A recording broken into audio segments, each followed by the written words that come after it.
세워주셨사오니 이 말씀을 따라 다시 한번 우리 자신들을 돌아보게 하시고 주의 성령의 놀라운 역사하심으로 새롭게 세워 주시옵소서. 감사드리오며 예수 그리스도의 이름으로 기도 올립나이다. 아멘.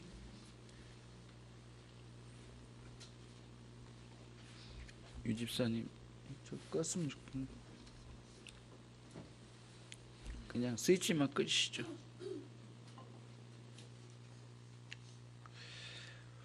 오늘은 소요리 문답 1문과 2문입니다. 2문과 3문입니다. 자,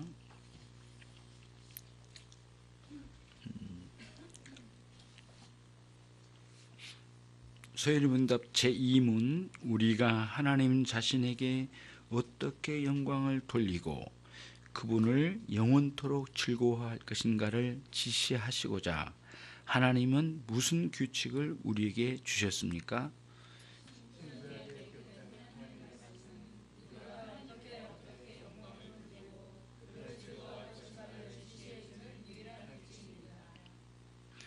소요리 문답 제3문. 성경이 가장 중요하게 가르친 것은 무엇입니까?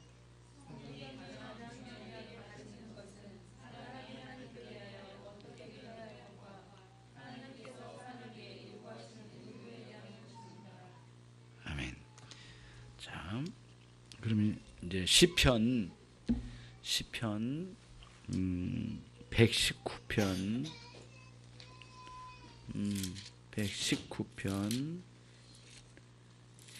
119편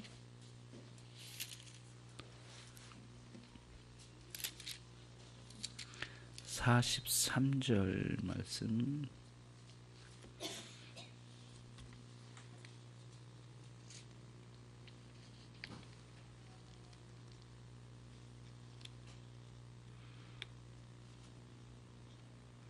누가 울죠? 예수. 우리도 옛날에 그렇게 컸잖아요. 솔직히 뭐 어떻게 벗어났어? 다 우리가 그렇게 컸는데. 이 시편 119편 43절 같이 읽습니다.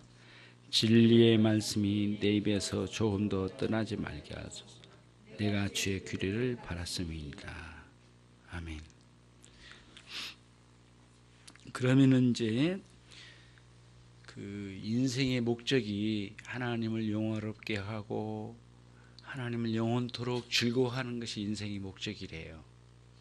그냥 단순히 다른 목적과 어울리는 목적이 아니라 가장 높이 있는 목적이 되기 때문에 다른 인생의 목적들은 하나님을 영화롭게 하고 하나님을 날마다 즐거워하며 사랑하는 삶 속에 종속시켜야 된다는 거죠.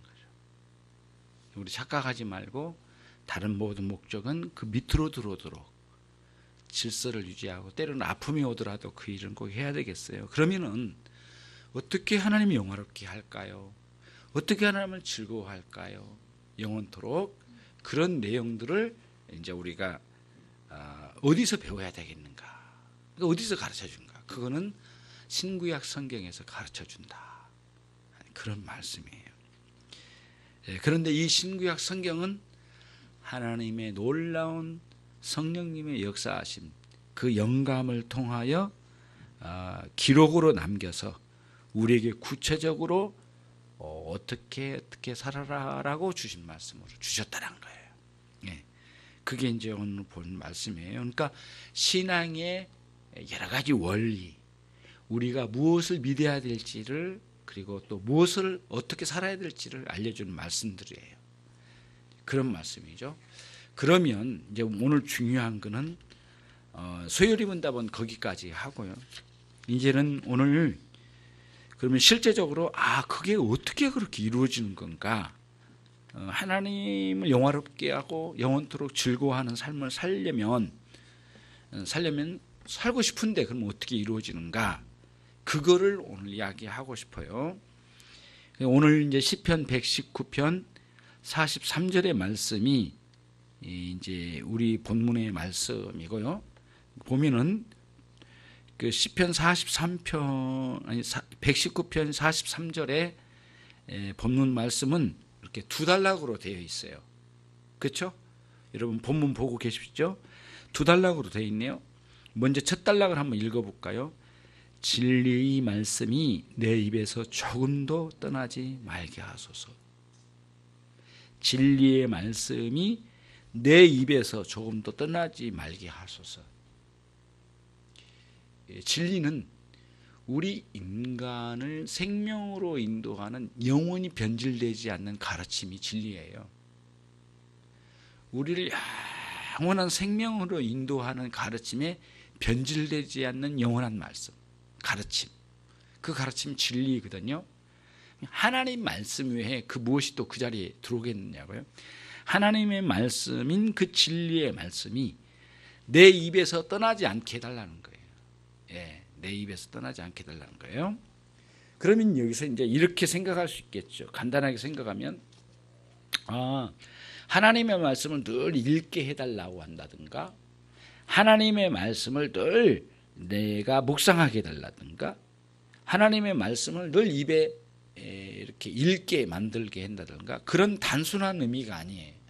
본문은 그래서 어떤 의미냐면은 진리의 말씀이 내 입에서 조금도 떠나지 않게 해주시는 방식은 뭐냐면은 그 말씀이 그러니까 진리의 말씀인데 나를 생명으로 인도하시는 하나님의 역사하심이 창조와 섭리와 구원을 통해서 실제로 하나님의 창조와 하나님의 섭리와 하나님의 구원이라고 하는 위대한 하나님의 실제적인 역사가 있었어요. 그런 역사가 이루어진 것을 이제 그런 역사가 일어난 현장에서 이제 선포하게 하시고, 그러니까 선언되어지고 증거되어지고 알려지고, 그리고 실제로 그 구원의 역사의 현장에서 하나님의 구원의 역사를 누렸어요, 사람들이. 그래서 홍해바다를 건널 때에는 이스라엘 백성들이 홍해바다를 건너는 과정에 하나님의 구원을 맛보았죠. 거기서 맛보았어요. 맛보고 또 그 맛본 것을 또 이제 사람들에게 선포를 그러니까 백성들에게 선포를 했어요. 심지어는 미리암도 그랬지만 함께 모세와 함께 온 백성들이 그거를 찬양했어요. 이게 이제 출애굽기에 나오는 아주 중요한 모세의 노래라고 하는 글로 나와요. 구원받고 난 뒤에 강을 건너왔더니 홍해바다를 건너고 난 뒤에 사람들이 춤을 추고 난리가 났어요. 너무너무 즐거웠어요. 이 민족을 하나도 안 다치게 다 구원해 주셨거든요. 엄청난 그 군사력을 가지고 온 사람은 다 몰살당해 죽었고 우리가 살아났어요. 그리고 이 바닷가로 그 애굽의 군사들이 시체로 떠나간 걸 봤단 말이에요. 그러니까 그때의 감격은 막 눈물이 쏟아진 거예요. 그 감격은 엄청난 감격이었을 거라고 생각해요. 그러니까 뭐 60만 명이라고 하지만 250만 명, 240만 명의 사람들이 한 번에 팍 울부짖으면서 기도하면서 감사하면서 찬양하면서 막 엄청난 상황이 일어났을 거라고 생각해요. 아우성 치면서 막 소리 지르고 고함 지르면서 막 찬양하고 그랬을 거예요. 그런 일들이 실제로 거기 있었어요. 그리고 그런 구원이 있었다라고 모세는 또 선포를 해요. 그리고 광야에서 다 죽고 그 후손만 살아가지고 나중에는 이제는 38년 다 지나고 40여 년 가까운 그 세월을 다 보내고 난 뒤에 나중에 모압 땅 앞에서는 어떻게 했어요? 그 후손들에게 하나님의 구원을 막 선포를 해 다시. 그러니까 경험하고 노래했고 같이 노래했던 거를 선포해요. 선포한 걸 기록으로 남겨요. 기록으로 남긴 거죠. 그러니까 오늘 우리는 지금 이야기를 이제 기록된 하나님의 말씀이잖아요. 그러니까 그렇게 역사하신 것을 누리고 선포도 했고 기록으로 남겼어요. 기록으로 남긴 것을 가지고 또 우리가 그거를 읽어요. 읽고 읽은 거를 또 우리가 또 누려요, 이거를. 이런 방식으로 우리가 하나님의 말씀을 이제 하나님의 말씀이 무엇인지를 실제적으로 경험하는 거예요. 경험. 이런 식으로 경험을 해요. 그래서 일어난 사건은 예전 사건이지만 그때 살아계신 하나님이 지금도 살아계시고 그때 주신 말씀이 지금 살아있는 말씀으로 우리에게 다가오는 거예요. 이런 경험이 우리 안에 있다는 거예요. 그러니까 119편을 기록한 시인은 그런 생생한 진리의 말씀이 당시에도 살아있었고 당시에도 있었고 당시 그런 경험을 했고 당시 기록했고 지금 기록해 내려와서 지금도 그 감동적인 말씀이 내게 와 닿았어요. 와 닿았는데 내가 홍해바다를 똑같이 건넌 건 아니에요. 애굽을 빠져나온 것도 아니고 똑같이 광야를 걷는 건 아니에요.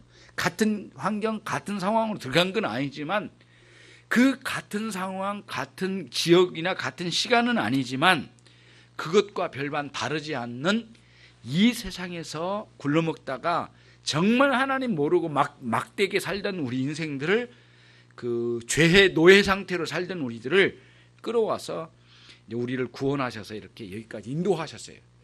그거를 우리가 또 보면서 하나님의 구원의 역사의 기록을 보면서 나의 구원을 대조해보고 거기서 나의 구원의 영광스러움을 말씀을 통하여 감동적으로 누려가는 구원의 실제적인 가르침을 받으면서 그 다음에 내가 구원의 실제적인 것을 경험하면서 그리고 내 입으로 구원의 실제적인 내용의 말씀을 읽고 또 선포하면서 기록된 말씀을 누리는 거죠.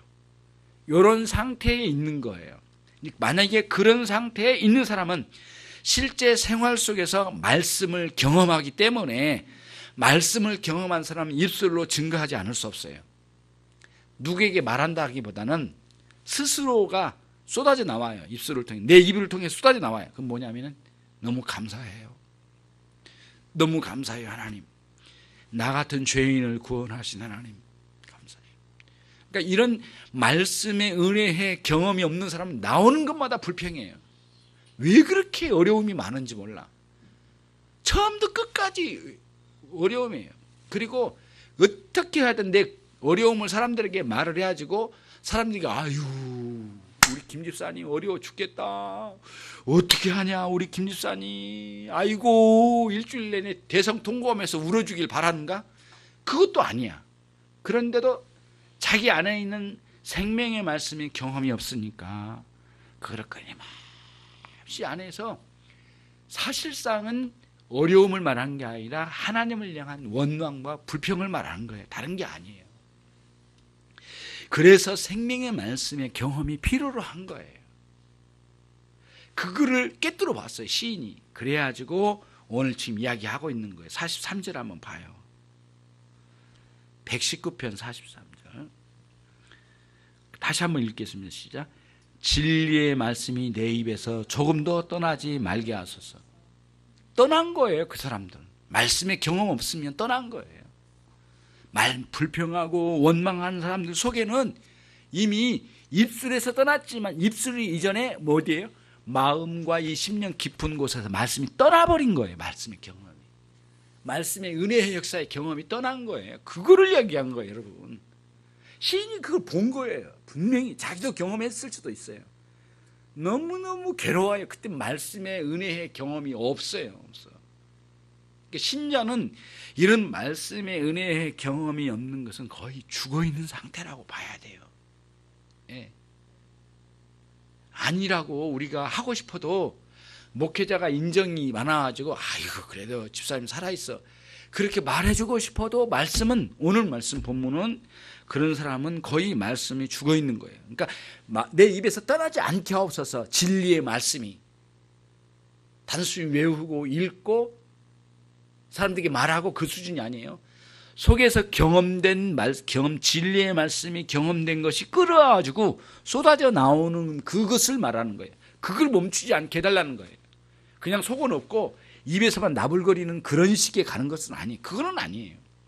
그런 식으로 떠들어내는 그런 뭐라 할까요? 말씀, 진리의 말씀을 떠나지 말게 해서 그런 의미가 아니거든요. 속에서 복받쳐 오르는 하나님의 말씀. 그 경험을 여기서 말하는 겁니다. 지금 굉장히 중요하거든요. 말씀의 경험이 속에서 일어나요. 말하지 않을 수 없어요. 아니 누구한테 말하려고 한 거 아니에요. 뭐 나 경건생활 잘한다 자랑할 것도 없어요. 그럴 필요도 없고 그래서도 안 돼. 어찌 보면은 아무도 없지만은 하나님 감사해요. 하나님 나를 구원하신 거 감사해요. 내 이 어려움 속에서 나를 붙들어 주신 거 감사해요. 찬양하고 또 스스로 입술로 증거해요. 그리고 스스로 순종적인 삶으로 그 말씀이 진리의 말씀이라는 것을 자기 삶으로, 자기 행동으로, 자기의 활동으로 증거를 해내는 거예요. 그거를 멈추지 않게 해달라는 거예요. 시인이 43절에 그런 의미가 담겨져 있어요. 진리의 말씀이 내 입에서 조금 더 떠나지 말게 하소서. 그런 거거든요. 그러니까 여러분, 우리가 소요리 문답 1문, 2문, 2, 3문을 보면서 어떻게 우리가 살아갑니까? 라고 하는데 맞아요. 하나님 말씀 맞아. 그렇게 간다는 것까지 알아. 근데 그렇게 하나님을 영화롭게 해드리고 영원토록 즐거워하는 삶을 말씀에 살아있는 경험으로 입술을 통하여 흘러나오기까지 그렇게 경험되지 않으면 결국에는 소요리 문답 1, 2문이 의미가 없어요. 가르칠지는 몰라요. 죽은 가르침은 줘요. 죽어있는 가르침, 썩어 뭉그러진 가르침은 줄 수는 있을 거예요. 그러나 실제 경험으로 나온 가르침은 없을 거예요. 그래서 우리의 신앙 고백은 내 안에 깊이 이런 하나님을 향한 구원의 경험을 내포하고 있는 것을 이렇게 고백을 해요. 고백을 할 때 무질서하게 하는 게 아니라 하나님의 말씀의 깨달음을 가지고 정리된 소요리 문답 1문, 2문, 3문, 4문 소요리 문답 같이 잘 정리된 내용으로 이제 우리가 고백할 수 있고 또 생각할 수 있고 생각의 질서가 중요하니까 마음에 담을 수 있고 담은 것을 풀어낼 수 있고 풀어낸 것을 나눌 수 있고 나눈 것을 함께 경험해낼 수 있는 거죠. 요거를 여기서 이야기한 거거든요. 그게 오늘 시인이 말하고자 하는 아주 굉장한 경험이 있는 것 같아요. 제발 이거 멈추지 않게 하옵소서. 다시 한번 다른 표현으로 말하면 은혜의 말씀의 세계를 놓치지 않게 하옵소서. 다시는 내 생활 속에서 떠나지 않게 하옵소서. 옛날에 음란한 마음으로 저질렀던 것, 그 다음에 미움의 마음으로 저질렀던 살인, 그렇죠?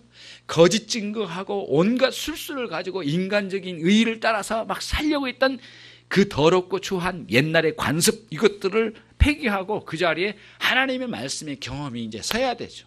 그런 말씀에 놀라운 그런 역사가 이제 우리 안에 이제 있어야 되겠어요, 여러분. 살아있는 말씀은 반드시 이렇게 되고야 말 거예요. 우리 동네 호수가 있다고 그랬잖아요. 그러니까 물이 고여 있는 곳이라 물이 항상 더러워요. 그래서 저기다 연꽃을 심으면, 나는 뭐 기독교인이지만 연꽃을 심으면 굉장히 효과가 있다더라고요. 연 뿌리가 이렇게 두꺼워 가는데 비어 있잖아요. 그게 더러운 물을 흡수하면서 정화를 시키고 깨끗한 물로 만들어내는 효과가 있다네요. 그게 이제 과학적으로 실제 그렇다고 하니까 그런가 보다. 그러면 연꽃을 많이 심으면 좋겠다. 내가 구청에다가 연락을 한번 할까? 근데 어느 날 여러 사람이 거기 엎드려서 뭐를 막 물속에 들어가서 뭘 만지작거리더라고요. 그래서 저 사람들 고기를 잡나? 여기서 고기 잡으면 불법인데? 주로 안 되는데? 그리고 옆에 가봤더니 고기 잡는 게 아니에요. 연꽃을 심고 있더라고요. 연뿌리를 이렇게 심고 있어요. 그래서 그 아저씨들한테 그랬어요. 어디서 나오셨어요? 그랬더니 이제 그분들이 그 시청에다가 이렇게 뭐랄까 자기들이 이렇게 하겠다고 그 제안서를 냈더니 그러면 그렇게 해라고. 그리고는 돈을 주면서 여기다가 연꽃을 심으라고 이렇게 했대요. 그래가지고 와서 심는 건데요. 우리가 돈 있어서 심겠어요? 그러면서 막 심더라고요. 그거 내가 하려고 그랬는데, 그래서 아저씨도 이거 하세요? 그러더라고요. 그래서 그게 아니고 내가 이걸 구청에다 제안을 하려고 했더니 아니, 구청은 안 되고 시청에서 받은 거예요. 막 그러더라고요. 대화를 한참 하는데 막 심더라고요. 뭔가 심은 거예요. 뭐를 얘기하려고. 내가 거기에 이제 뭐가 연관이 있었어요. 그런데 지금 나름 이거 이렇게 가면 안 되는데 나름대로 그 연꽃을 심어가지고 그게 물을 정화시켜야 되겠다라는 이런 생각들을 그대로 멈춰서는 안 되겠다는 거. 늘 이제 조깅을 그쪽에 하니까요. 여러분들은 안 가지만 저는 맨날 가거든요. 오늘 아침에도 갔다 왔거든요. 거기 갔다 와가지고 거기 누구야? 그 우리 아랫집에 사는 그 집사님 누구야? 집사님 거기서만 예? 누구? 예? 예, 김명진 집사님. 오늘 만났네 거기서 운동하고 계시더라고. 아무튼 그런 거. 그러니까 살아있는 말씀이 항상 있어서 더러운 우리의 생활 습관이나 사상이나 이런 것들을 이렇게 실제적인 뜨거운 경험 속에서 녹아내리자 되거든요. 말씀의 따뜻한 경험, 체험화된 말씀의 세계를 유지해야 돼요. 그러면서 그 말씀을 들으면서 죄를 깨달으면 회개하고, 그 말씀을 들으면서 감사할 요건은 감사, 찬양, 그렇게 나가는 거죠. 이런 식으로 이제 나가는 거예요. 그래서 기도가 이제 살아있는 기도들이 되는 거거든요. 이런 식의 즐거움과 기쁨의 신앙 고백들이 쏟아져 나오는 실제적인 삶이 이제 우리에게 신앙의 핵심적인 요소로 일어나요. 이게 없으면 사실은 거의 힘 없어요. 불 없어요. 절대 그런 신앙에 불 없거든요. 다 꺼져 있는 것. 숫덩이 가지고 기독교 신앙이라고 말하면 안 되니까 그런 면에서 가는 거죠. 그런 삶을 살다 보면 때로는 고난이 밀려와요. 근데 고난 과정인데도 말씀의 체험은 여전히 있어. 그러면 그 고난과 함께 말씀의 의미가 더 생생하고 아주 깊이 뼛속까지 스며드는 말씀의 경험들이 이제 이루어질 거예요. 예. 그러면서 거기에서 이제 이런 기도를 한 거죠. 43절에 진리의 말씀이 내 입에서 조금 더 떠나지 말게 하소서. 예를 들면 죄악 속으로 떨어지면 이 말씀의 체험이 떠날 거예요. 그러지 말게 하옵소서. 또 낙심되고 좌절 속에 푹 빠져버리면 그때도 말씀의 체험적인 경험이 약화되거나 빠져나갈 거예요. 내 입에서 하나님 진리의 말씀이 떠나버리게 될 거예요. 예를 들면 정신적인 탈선, 신앙적인 탈선, 신들을 그르치고 다른 것에 마음을 빼앗겼다면 그때도 말씀의 체험적인 것은 나가 떨어진 거예요. 그런 거 없어요. 시험 속에 빠졌을 때 가장 강력한 게 뭐냐면 말씀의 체험이 없어져요. 사라져요. 힘이 없어. 바닥으로 가는 거예요. 겉으로는 말로는 유창하게 말하지만 속은 텅 비어 있어요. 경건의 모양새는 잘 갖출 수 있지만 경건의 능력은 사라져버리는, 말씀의 즐거움, 기쁨, 말씀의 향유, 이런 것들이 모두 사라지니까 얼마나 힘들겠어요. 제발 그렇게 하지 않도록 나를 도와주옵소서. 시인은 그렇게 구하고 있는 것이에요. 그러니까 우리가 이제 소유의 문답을 통해서 방법을 알았으니 어떻게 하면 살아갈 수 있는지를 알게 됐으니까 이제 우리는 그렇게 살아가야 되는 거죠. 말씀에 체험화된, 말씀에 경험화된 말씀의 세계를 우리가 이제 살아가야만 하는 거예요. 두 번째입니다. 43절 시작. 내가 주의 규례를 바랐습니다. 그래서 바랐습니다라고 하는 것은 소망했다라는 거 아니겠어요? 그러니까 내가 주님의 규례, 이제 규례는 좁은 의미로는 그 종교적이고 신앙적인 활동 사항에 대한 규례가 있거든요. 예배의 규례, 제사의 규례, 그다음에 제사장에 움직여야 될 규례, 성도가 안식일 날 들어오는 규례, 그다음에 마치는 규례, 그다음에 그 나중에 재물을 어떻게 처리해야 될 건가, 그런 규례도 있어요. 하나님과 가까이 하나님과 가까이 하나님과 가까이서 하나님을 섬길 때 있는 많은 가르침들이 규례거든요. 그러니까 다른 표현으로 말하면 하나님의 임재 가운데 해 나가야 할 여러 가지 율법들이에요. 하나님의 임재 현장에서 특별히 갖춰야 될 하나님의 가르침, 명령, 이런 것들을 이제 우리가 규례라고 하거든요. 예.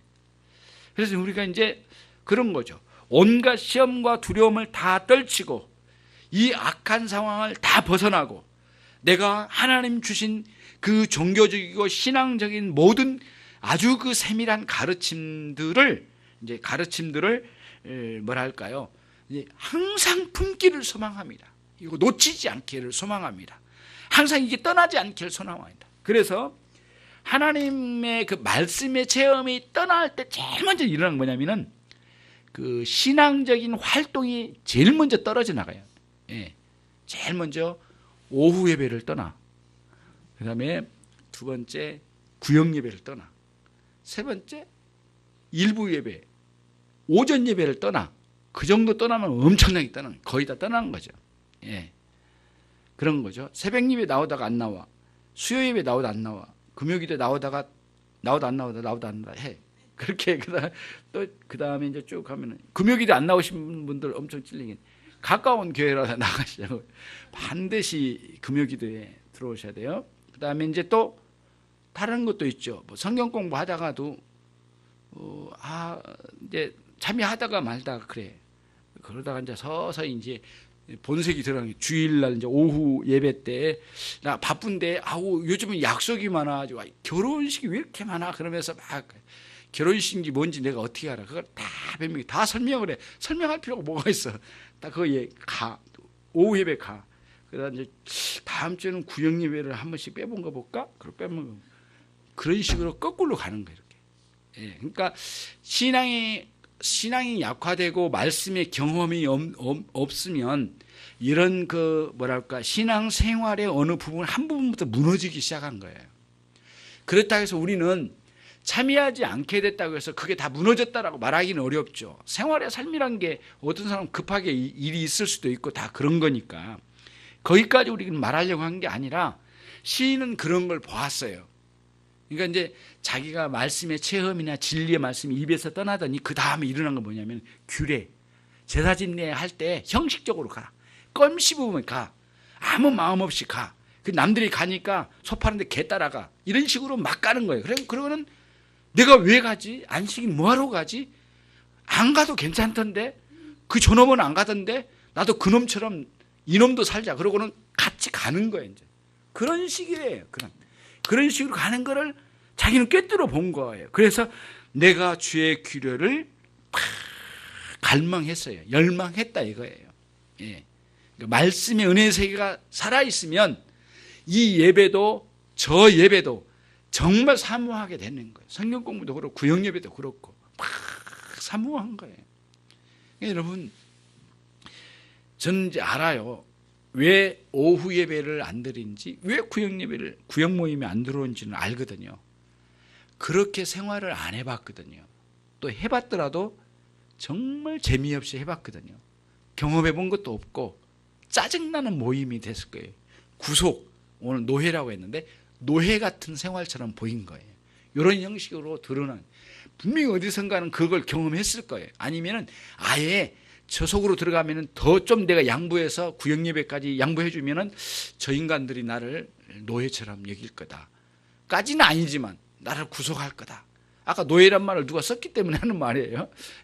등록하면 노예된다고. 말이 이제 우스갯소리, 너무 심한 우스갯소리인데 그렇게까지 억압이 될 거라고 하는 생각이 있는 거예요. 그 안에는 은혜 해석에 대한 경험이라기보다는 영적인 향유 이런 것들은 아무 경험이 없기 때문에 못 오는 거예요. 그리고 그런 경험이 즐거움으로 와닿지 않았기 때문에 이제 거기에 참여하지 못하게 된 거거든요. 그런 측면이죠. 예. 물론 목사님이 미워서도 갈 수도 있죠. 그런 때도 특수하게 있는데 그런 건 아주 드문 게 있을 수 있죠. 시험 드는 때는 뭐 목회자만 미웠으니까 다 미웠거든요. 교회에 있는 사람들은 다 꼴보기 싫을 테요. 시험 든 사람들에게 일반적인 증언이에요. 그런 상황으로 떨어져. 그러니까 시인은 그걸 보고 규례를 사모함 가운데 있기를 열망하고 있어요. 나를 좀 도와주십시오. 그러니까 자기가 더 잘 그렇게 가기를 원해요. 그러니까 성소에서 규례를 지켜가는 하나님의 임재의 신실한 경험들이 계속적으로 내게 주어지기를 소망합니다. 옛날에는 이스라엘 백성들이 홍해바다를 경험하면서 하나님의 역사를 경험했지만 이제는 성소에 들어가서 말씀을 읽고 기도하고 그 말씀의 선포를 듣는 가운데 은혜를 누리잖아요. 지금 이제 그렇잖아요. 그리고 우리 실생활에 가면 병들 때에 구원을 얻고 넘어졌을 때에 구원을 얻고 사업에 실패해서 구원을 얻는 실제적인 삶의 경험이 있기는 하지만 일반적으로 규례라고 하는 신앙 활동이라고 하는 그 속에서 하나님의 임재를 경험하는 거예요. 거기서 제발 떠나지 말게 해달라는 거예요. 그게 시인이 43절에서 지금 주의 장치 계속 그거를 이야기한 거예요. 이야기한 거죠. 예. 예. 그리고 이제 우리는 여기서 이런 생각을 한 거예요. 그러면은 말씀을 2000년 전에 3000년 전에 기록을 해 주셨어요. 하나님의 말씀을. 그리고 참 어려운 과정을 통하여 보존해서 여기까지 왔어요. 근데 그 말씀은 다 약속의 말씀이에요. 근데 놀라운 거는 그 약속의 말씀이 오늘 내가 예배 시간에 그 말씀의 은혜의 경험을 통해서 은혜의 경험을 통하여 그 말씀이 약속으로만 주어졌던 조금 전에 5분 전에는 약속의 말씀은 있었는데 지금은 그 말씀이 은혜로 다가오니까 그 약속이 성취되는 것을 경험하는 거예요. 그런 형태의 자기 경험 속에서 일어난 것을 간절히 소망했다는 거예요. 시인이 그거를 이야기한 거예요. 예. 그래서 그런 것들을 지금 119편에서 쭉 이렇게 쭉 나열을 하고 있거든요. 한번 비슷한 내용들을 한번 보면은 35절을 한번 보겠습니다. 35절도 비슷해요. 35절 중간쯤에 보시면 내가 이를 어떻게 했다고요? 즐거워함이다. 예. 그 계명을 뭐랄까 계명을 가장 빠르게 가장 신속하게 지킴으로 인해서 뭐랄까 내가 그 즐거움을 누렸나이다. 그 즐거움을 누렸나이다. 그게 이제 35절이고요. 그 다음 또 보면은 이게 말씀의 은혜의 약속의 말씀이 실제적인 경험으로 온 걸 이야기한 겁니다. 43절은 뭐 지금 봤고요. 51절 한번 보시겠습니다. 51절 나는 주의 법을 떠나지 아니하였나이다.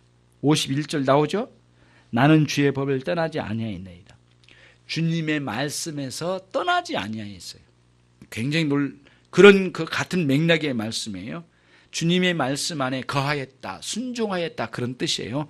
59절을 마지막으로 한번 보겠습니다. 주의 증거로 내 발을 돌이켜 싸우니 라고 했어요. 예. 주의 증거로 다시 말하면 내가 내 행위를 생각했는데 주님의 말씀의 그 증거로 그 능력의 말씀을 경험하여 내 발을 돌이켰대요. 불순종의 삶을 살던 그 인생의 길을 확 돌이켜서 하나님께로 왔나이다. 이게 말씀의 체험과 경험의 아주 강력한 능력이에요. 그때만 하나님을 영화롭게 할 수 있는 말씀의 능력의 세계가 있는 거예요, 실제로. 그러니까 66권이 있다는 것은 알겠는데 어떻게 일어나는가? 그렇게 일어나는 거예요. 그 다음에 하나님을 날마다 즐거워하면서 영원토록 산다고 하는데 어떻게 살아가는가? 그런 식의 말씀의 은혜의 경험으로 우리가 살아가는 거예요. 그래서 로이 존스 목사님의 말씀이 맞죠? 우리 토요일날 공부할 때 그게 나왔었잖아요. 그 로이 존스 목사님의 증거 중에 뭐냐면은 하나님의 말씀에 대한 권위를 인정하지 않으면 못 견디는 마음이 우리 안에 확 일어나야 된대. 근데 그 일어나게 하는 요소는 뭐 어떻게 했냐? 하나님의 말씀, 성경 하나님의 말씀이지. 뭐 이렇게 다짐으로 됩니까? 누가 가르쳐서 됩니까? 아니면 무엇으로 됩니까? 반드시 성령의 역사하심을 통하여 이 말씀을 볼 때 성령님이 우리에게 직접적으로 우리 영혼에 조명해 주심, 빛을 비춰주셔서 말씀의 깨달음에 큰 압도당한 사람만이 진정으로 이 성경은 하나님의 말씀이라고 인정하게 된대요. 예. 예. 그게 웨스트민스터 신앙 고백서에도 나온 이야기예요. 이 말씀은 굉장히 중요해요. 그런 경험이 없는 사람은 제 아무리 많이 가르치고 외우고 난리법석을 치워도 하나님의 말씀에 대한 신적 권위를 느끼지 못하고 인정하지 않는데 반드시 이런 생생한 경험이 우리에게 필요로 해요. 그러니까 우리는 이제 소일문답, 1문답, 2문답, 3문답을 가르쳐가면서 하나님의 뜻을 따라서 하나님의 영화롭게 하나님을 영원토록 즐거워하는 삶을 방법이 성경에 있다는 것까지는 알았지만 그걸 실제로 누리는 데까지는 못 갔다면 이 부분이에요. 이런 말씀의 은혜의 경험, 말씀의 은혜의 경험이 우리의 입술에 떠나지 않을 정도로 자꾸 경험이 감격으로 흘러나오는 경험이 있어야 되겠어요. 감사, 찬양, 전도, 순종으로 막 쏟아져 나오는 것도 경험되어지고, 실제로 규례, 예배의 시간에 들어가서 그 말씀의 감동이 떠나지 않는 그 예배의 규례를 따라 순종할 때 감사와 감격이 예배에 참여할 때마다 약속의 성취로 다가와야 된다는 거죠. 예. 신앙의 실제적인 삶에서, 예. 그리고 매일 삶에서 신앙의 경험을 통해 입술에 쏟아져 나온 거죠. 이런 형태로 뭔가 역동적으로 일어날 때만 그 사람만이 하나님을 영원롭게 하고 그 사람만이 하나님을 영원토록 즐거워할 것이다. 그거를 오늘 생각해 볼 수가 있는 것이에요. 여러분들에게 시편 119편 43절이 그런 의미의 생생한 경험이 있었듯이 여러분에게도 꼭 그런 일들이 있길 바랍니다. 기도하겠습니다. 하나님 아버지, 감사합니다. 부끄러운 죄인들입니다. 하나님의 특별한 사랑과 은혜가 이번 주간에 우리 가운데 넘치게 해 주옵소서. 주의 성령의 크신 능력으로 함께 해 주옵소서. 하나님, 주님의 말씀이 감동적으로 와닿게 하시고 우리의 입술을 통하여 감사와 찬양과 순종으로 언제든지 쏟아져 나오게 해 주시고, 규례의 말씀을 늘 사모함, 다시 말하면 이 신앙생활을 사모함으로 가득 채워주셔서 주님을 영원토록 즐거워하는 그러한 영적 즐거움을 누려 살게 해 주시옵소서. 주님의 은혜가 우리 가운데 이와 같이 지속적으로 있기를 바랍니다. 예수 그리스도의 이름으로 기도 올리옵나이다. 아멘. 한 가지 말씀드리고,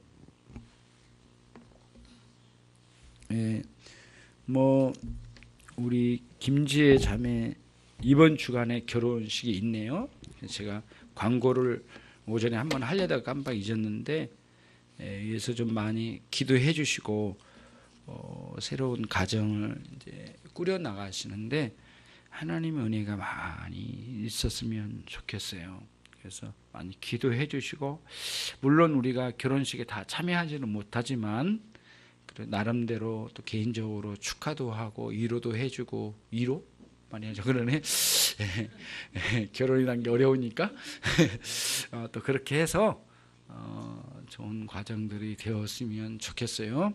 결혼식도 있지만 결혼 생활이 또 중요하니까 좀 아름다운 가정 생활을 이뤄나갔으면 좋겠다 싶습니다. 그래서 기도를 부탁드려요. 기도하겠습니다.